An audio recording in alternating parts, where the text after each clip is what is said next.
الحمد للہ رب العالمین والصلاة والسلام علی سید الانبیاء والمرسلین اما بعد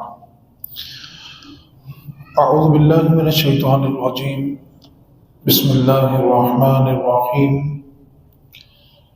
الا ان اولیاء اللہ لا خوف علیہم ولا هم یحزنون صدق اللہ مولانا العظیم ان اللہ وملائکتہ یصلون علی النبی یا ایھا الذین آمنوا صلوا علیہ وسلموا تسلیما بلغ العلا بکمالہ کشف الدجی بجمالہ بلغ العلا بکمالہ کشف الدجی بجمالہ حسنت جمیع خصالہ۔ گزشتہ جمعۃ المبارک میں شخصیت پرستی پر چند باتیں عرض کی تھی اور میں نے یہ مفروضہ قائم کیا تھا کہ ہم نے کلمہ صرف اور صرف رسول کریم صلی اللہ علیہ وسلم کا پڑھا ہے، اس کے علاوہ کسی بھی ہستی کا ہم نے کلمہ نہیں پڑھا۔ اور میں نے امام مالک کا ایک قول آپ کے سامنے بنیاد بنا کر گفتگو کی تھی۔ آپ نے نبی پاک صلی اللہ علیہ وسلم کی قبر کی طرف اشارہ کر کے فرمایا تھا، اس ہستی کے سوا دنیا میں ہر کسی کی بات کو تسلیم بھی کیا جا سکتا ہے اور رد بھی کیا جا سکتا ہے، سوائے رسول اللہ صلی اللہ علیہ وسلم کی ذات کے کہ آپ کی کسی بات سے انکار نہیں کیا جا سکتا، کیونکہ رسول کریم صلی اللہ علیہ وسلم کے فرامین پہ عمل کرنا ہر امتی کے لیے فرض ہے۔ آج کی اس نشست میں اسی گفتگو کو بنیاد بنا کر چند اور گزارشات آپ کے سامنے پیش کرنا چاہتا ہوں۔ 6 رجب المرجب، جس کو چھٹی شریف بھی کہا جاتا ہے، اور سلطان الہند خواجہ خواجگاں خواجہ معین الدین چشتی اجمیری سجزی رحمۃ اللہ تعالی علیہ آپ کا یوم وصال ہے۔ یہاں پر میں ایک وضاحت کرنا چاہتا ہوں، بعض لوگ آپ کے نام کے اینڈ پہ سنجری لکھتے ہیں کہ آپ سنجر علاقے سے تھے، ایسا نہیں ہے۔ آپ کا جو علاقہ تھا وہ سجزی تھا، آپ اس علاقے سے تھے، تو اس لیے خواجہ صاحب جو ہیں وہ سنجری نہیں ہے بلکہ سجزی ہے۔ دوسری بات یہ ہے کہ خواجہ صاحب کا نام معین نہیں ہے، جیسے ہم لال شہباز قلندر بولتے ہیں۔ اب کوئی پوچھے جی ان کا اصل نام کیا تھا تو ہماری جان بلا۔ داتا صاحب کا اصل نام کیا ہے؟ ہماری جان بلا۔ خواجہ صاحب کا اصل نام کیا ہے؟ ہمیں کیا پتا ہو، ہمارا تو واسطہ صرف قوالیوں سے اور لنگر سے ہے۔ بزرگ کون تھے، ساری زندگی کیا کیا، تعلیم کیا دی، سفر کہاں پہ کیا، کیا کچھ امت کو سکھایا، ہم نے اس پر توجہ نہیں دی، جس کا نقصان آج ہم دیکھتے ہیں کہ ہمارے نوجوان جب کسی اور کی مجلس میں بیٹھتے ہیں تو ان کے پاس اپنے ہی عقیدے پہ کوئی دلیل نہیں ہوتی۔ تو چند ایک مفروضات ہیں جو میں آپ کے سامنے عرض کرنا چاہتا ہوں۔ سب سے پہلی بات، خواجہ صاحب کا اصل نام معین الدین نہیں ہے، خواجہ صاحب کا اصل نام سید محمد حسن ہے۔ امام حسن کے نام پہ آپ کا نام حسن رکھا گیا، کیونکہ خواجہ صاحب جو ہیں وہ نجیب الطرفین ہیں، یعنی والد کی طرف سے بھی سید ہیں اور والدہ کی طرف سے بھی سید ہیں۔ آپ کی والدہ جو ہیں وہ امام حسین کی اولاد میں سے ہیں اور والد جو ہیں وہ امام حسن کی اولاد میں سے ہیں، اس حوالے سے آپ نجیب الطرفین کہلاتے ہیں۔ خواجہ صاحب رحمۃ اللہ تعالی علیہ کی جو تعلیمات ہیں اس پر بھی میں کلام کروں گا، اور پچھلے کچھ سالوں سے پوری دنیا کے اندر ایک فتنہ خواجہ صاحب کی ذات کو بنیاد بنا کر پھیلایا گیا، جس کا عنوان ہے چشتی رسول اللہ، اور پوری امت کو اس بنیاد پر گمراہ کرنے کی کوشش کی گئی۔ آج جو چشتی رسول اللہ کلمہ ہے، اس کی بھی تھوڑی سی وضاحت آپ کے سامنے کرتا ہوں۔ یہ وہ موضوعات ہوتے ہیں جن میں ایک لفظ سے بھی توجہ ہٹ جائے تو سارا مفہوم سمجھ نہیں آتا، اور انسان ساری زندگی ادھوری بات کو ذہن میں بٹھا کے اس پر عمل کرتا رہتا ہے، جس کی وجہ سے ساری زندگی اس کے عقیدے کی اصلاح نہیں ہو پاتی۔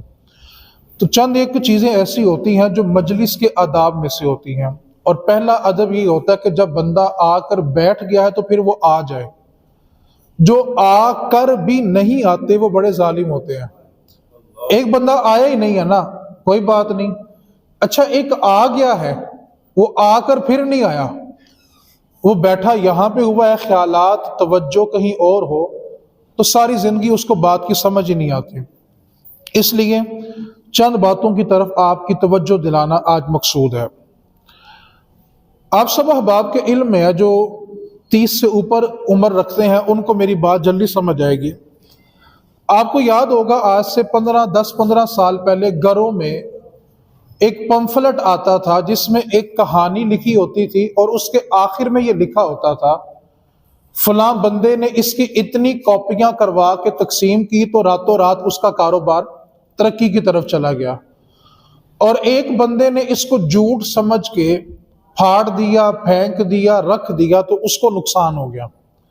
یہ کہانیاں بڑی کثرت کے ساتھ نا گھروں میں پمفلٹ آیا کرتے تھے، ہر مہینے بعد 2-4 آ ہی جاتے تھے۔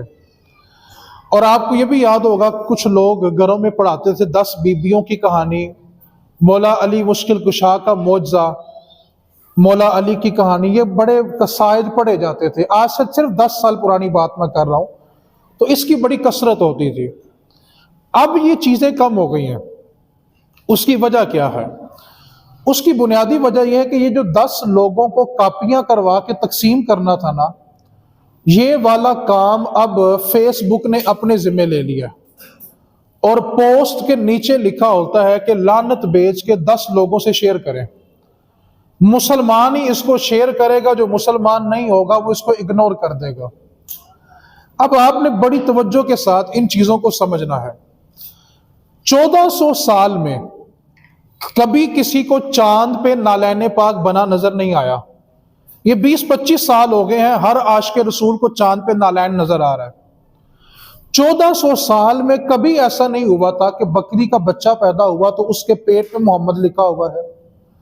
1400 سالہ تاریخ میں کبھی ایسا نہیں ہوا تھا کہ گھر میں کسی خاتون نے روٹی پکائی ہو تو روٹی کے اوپر محمد لکھا ہو۔ 1400 سالہ تاریخ میں کبھی ایسا نہیں ہوا تھا کہ ٹماٹر کاٹا ہے تو اس پہ محمد لکھا ہوا ہے، اللہ لکھا ہوا ہے۔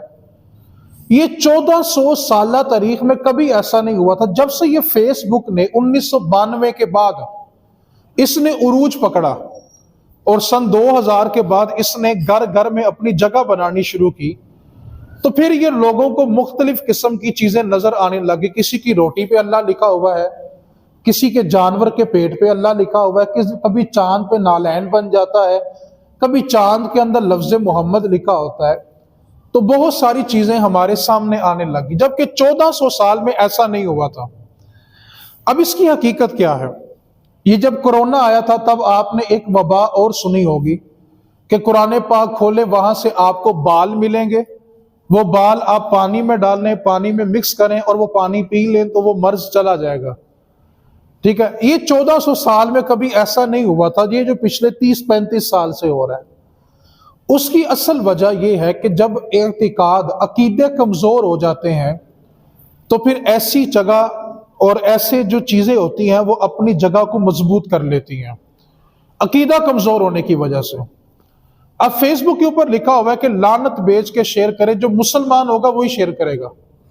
اب مجھے ایک بات بتائیں، ایک بندہ 5 وقت کا نمازی ہے، حلال حرام کی تمیز کرتا ہے، کسی کا حق نہیں مارتا، اگر وہ ایک پوسٹ شیئر نہیں کرتا تو کیا وہ دار اسلام سے خارج ہو جائے گا؟ لیکن ہم لوگ ڈر جاتے ہیں۔ ایک بات کو یاد کر لیں، دنیا میں جتنے بھی لوگ ہیں نا، یہ ڈر کا کاروبار کرتے ہیں۔ مثال کے طور پہ ڈاکٹر جو ہے وہ ڈر کا کاروبار کرتا ہے، وہ آپ کو ڈرائے گا اگر آپریشن بڑا نہ کروایا ماں یا بچہ مر سکتا ہے۔ اب مجھے بتائیں ایسے موقع پہ مرد کیا کرے گا؟ کہے گا یار آپ آپریشن کریں، مجھے دونوں کی زندگی عزیز ہے۔ حالانکہ آپ سب اس چیز کے گواہ ہیں، آج سے 30 سال پہلے آپریشن نہیں ہوتے تھے۔